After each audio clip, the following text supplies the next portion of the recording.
Эфирда шәршәмбе көне яңалыклар исәнмесез, студияда Роза Хабибуллина алга таба кайбер темалар турында. Татарча да яхшы бел, урысча да яхшы бел, эң мөһиме бу белемнәрне эшеңдә дөрес куллан. Туган тел көнендә шәһәрдәге мәгълүмат такталарындагы хаталарны Гүзәл Шихапова барлады. Шаллы халык шагыйре ничек зурлады? Тукай сквериннән Рим Мәхмәтова. Шаллы тарихи фотосурәтләр аша энергетиклар залында тарихи күргәзмә эшли башлады. Бүген республика буенча туган тел көне. Татарстанда рус һәм татар телләре дәүләт телләре булып санала. Шуңа күрә Шаллыдагы мәгълүмат такталарына да ике телдә язарга тырышалар. Әмма кайчакта хата белән. Җәмәгать урыннарында күзгә ташланып торган хаталарны Гүзәл Шихапова барлады.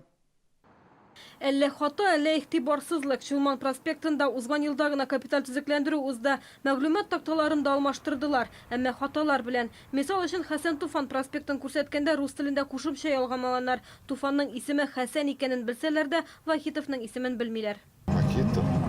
Ну, Вахитов... Историю мало знаю города. Как его зовут? Не скажу. Нет, не знаю, не подскажу даже. Знаешь, что есть такой проспект? Академик Королева как зовут? Королев. Шулук проспект 31-нче мәхәллә тукталышы. Мәхәллә сүзен язганда татар алфавитын кулланмаганнар, хәреф урынына хәрефен язганнар. Ну, правильно, да, буква Шәһәрнең иске өлешендә дә татар сүзләренең язылышына кагылышлы хата. Сидоровка бисәсендә урнашкан күпер астыннан чыгу белән мәгълүмат тактасында зур хата җибәргәннәр. Бөек шагыйрь Муса Җәлилнең фамилиясын нечкәлек билгесе белән язганнар. Татар телендәге кагыйдә буенча нечкә сузык аваздан соң килгән тартык авазда нечкә булып ишетелә. Шуңа күрә биредә нечкәлек билгесе кую кирәк түгел. Русчадан татарчага тәрҗемә итү актуаль проблемаларның берсе булып кала бирә. Әгәр дә медицина учреждениеларындагы мәгълүмат такталарын кагыйдә буенча тәрҗемә итсәң, аларны алмаштыруга байтак акча чыгарасы булыр иде. Мисал өчен бүген шәһәрдәшләрнең күбесе сырхауханәгә түгел, шифаханәгә, санаторийга йөри. Күбесе поликлиника сүзен шулай тәрҗемә иткән. Кайберәүләр бөтенләй рус телендә калдырган. Югыйсә поликлиника сүзенең татарчасы сырхауханә дип яңгырый. Монды мисаллар аз түгел. Мәсәлән, электротранспорт оешмасы нәкъ шул сәбәпле тукталыш исемнәрен иглан иткән аудиоязманы яңадан яздырган. Без Шаллы транссигнал оешмасына мөрәҗәгать иттек. Белгечләр безнең теләкләрне исәпкә алырга вәгъдә итте. Гүзәл Шихапова, Алексей Иванов, яңалыклар. Шаллыда татар телендә психологик ярдәм күрсәтү телефоны эшли. Аларга борчылган әти-әниләр авыр хәлдә калган балалар шалтырата. Өлкән яшьтәгеләр дә үз проблемалары белән бүлешергә ашыга. Инде 25 ел буе муниципаль ышаныч телефоны тынмый. Апрель аенда әлеге хезмәт 25 еллык юбилеен белгели. Узган ел эчендә генә дә белгечләр 6000-нан артык шалтырату кабул иткән. Көн сайын белгечләр 25-кә якын шалтырату кабул итә һәркемнең үз зары. Нигездә балалар һәм әти-әниләр шалтырата. Белгечләр югары белемле психологлар еш кына шалтыратучы татар телендә сөйләшергә тели. Аларның яшь үзенчәлекләре 50-70 яшь тирәсендә. Күбрәк шул алар зван итәләр инде. Русчадан шарбы. Алар татарча бик сөйләшәселәре киләдер инде күбрәк. Алар русча беләләрдер дә инде, но аларга ниндидер татарча поддержка кирәктер дип уйлыйм мин. Психологлар кеше гомерләрен саклап калуга да ирешкән, кайчакта иң авыр вакытта нәкъ менә ышаныч телефонына мөрәҗәгать итәләр. Алар безгә шалтыратса булды. Ул безнеке дигәндә, ул уже тормыштан китми. Ни өчен дигәндә, барыбер кешедә ул үзе шушындай эмоциональ авыр хәлдә үзенең ресурсын аңламый. Һәм без аңа тәкъдим итәләбез үзебезнең ресурсны. Шул ук консультация, шул ук күздән күз сөйләшү. Хайнар элемтә хезмәткәрләре оператив хезмәтләр белән берлектә эшли. Телефоннар тәүлек дәвамында эшли. Әгәр номерны яттан белмәсәң, 112 номеры буенча бердәм коткару хезмәтенә шалтыратырга мөмкин. Гүзәл Шихапова, Алексей Иванов, яңалыклар. Бүген Габдулла Тукайның тууына 131 ел. Шәһәрдә сөекле шагыйребезгә багышланган шигырь һәм рәсем бәйгеләре, күргәзмәләр, җыр кичәләре узды. Иң зур бәйрәм Тукай һәйкәле янында оештырылды. Анда язучылар, укучылар, укытучылар, шигърият яратучы шәһәрдәшләребез катнашты. Халык шагыйренең һәйкәленә чәчәкләр салдылар, шигырьләр укыдылар. Традиция буенча әдәбият сәнгать өлкәсендә зур хезмәт куйган шәһәрдәшләребезне бүләкләделәр. Тукай бәйрәменнән Рим Мәхмәтова репортажы.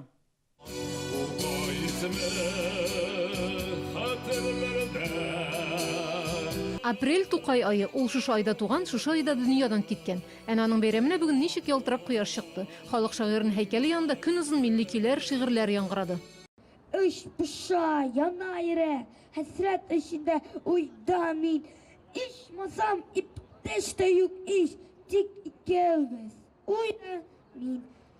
Тукай бүген дә әдәбиятның алгы сафында тора. Аны балалар да, өлкәннәр дә укый, ятлый. Чөнки аның иҗаты халыкчан. Тукайда заман тудырган һәм милләтне борчыган сорауларга җавап табы була. Шагыйрь, публицист, җәмәгать эшлеклесе, тәрҗемәче Тукай безгә гаять зур мирас калдырган. Күркәм гадәт буенча шагыйрьнең туган көндә еллык эшчәнлеккә йомгак ясала. Казанда Тукай исемендәге дәүләт бүләкләрен тапшырсалар, Чаллы үзенең әдәбият сәнгать өлкәсендә зур тырышлык күрсәткән затларын, коллективларын олылады. Булар Болгар бию театры, Ярчаллы татар дәүләт драма театры, рәссам Мадияр Хаҗиев һәм язучы Әлфия Сиддикова. Елда гына минем хәтер яшәр өчен килдем һәм Хәсән Заманов дигән китапларым дөнья күргән иде һәм мин шуларны тәкъдим иткән идем. Бәйрәмдә Тукай кулында торачак яңа китапны да күрсәттеләр. Ул шушы көннәрдә урнаштырылачак. Кызганычка каршы, аны 2 ел элек ватып алып киткәннәр иде. Татар милләтен, татар җанын, туган телебезне саклыйк дисәк, Тукай рухын сакларга кирәк. Аны укырга һәм аңларга кирәк. И туган тел, и матур тел, әткәм, әнкәмнең теле. Дөньяда күп нәрсә белдем, син туган тел аркылы. Иңелек бу тел белән әнкәм бишектә киләгән, аннары төннәр буе әпкәм хикәят сөйләгән.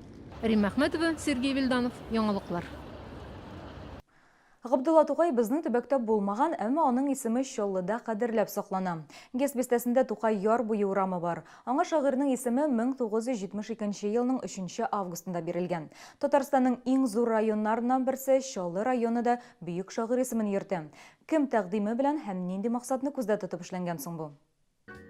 Моннан 41 ел элек 1976 елның 20 апрелендә РСФСР Верховный Советы Президиумы безнең төбәк өчен тарихи указ чыгара. Чаллы районын Тукай районы дип үзгәртергә. КАМАЗ төзелеп эшли башлаган яңа Чаллы шәһәре үскән кызу чор. Шәһәр уже 200 меңне артып кетте. Халкы, шәһәр халкының саны. Билгеле, мондай зур шәһәрдә бер горсовет кына, нинди генә кеше булса да эшли алышта түгел иде. Сүз башланды хәзер район төзү турында. Чаллы шәһәре һәм районы 3 районга бүленә. Шул рәвешле 1976 елның язында Комсомол, Автозавод һәм Чаллы районнары барлыкка килә.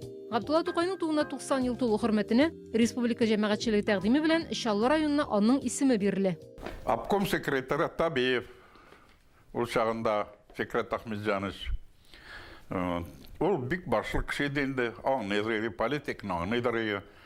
Татар рухлы бу фикер монда түгел, Казанда туды. Тукай районына көннән-көн үсүче шәһәрне тулысынча азык-төлек белән тәэмин итеп тору вазифасы йөкләнә. Рим Әхмәтова, яңалыклар. Бәйрәмнәрнең иң кызыклы мизгелләре беренче төзүчеләр, табиблар, укытучылар, музыкантлар һәм башкалар. Аларның фотосурәтләре энергетик мәдәният сарай залларында урын алды. Кайбер фотолар берничә ел дәвамында күргәзмәгә куела, ә кайберләрен гаилә архивларыннан җыйганнар. Күргәзмә 1 ай дәвам итәчәк. Очень интересно, но мало описания этих фотографий. Надо хоть коротко, но что-нибудь писать. Я многих узнал. Я знал Бутончука. Передать те эмоции, какие ты увидишь. И вот здесь какой главный принцип? Чем больше ты вкладываешь в саму фотографию, тем больше от нее идет отдача теплоты, души. Бу сезгә җиткерәсе соңгы мәгълүматыбыз иде. Юлларда сак булыгыз, исән сау булыгыз.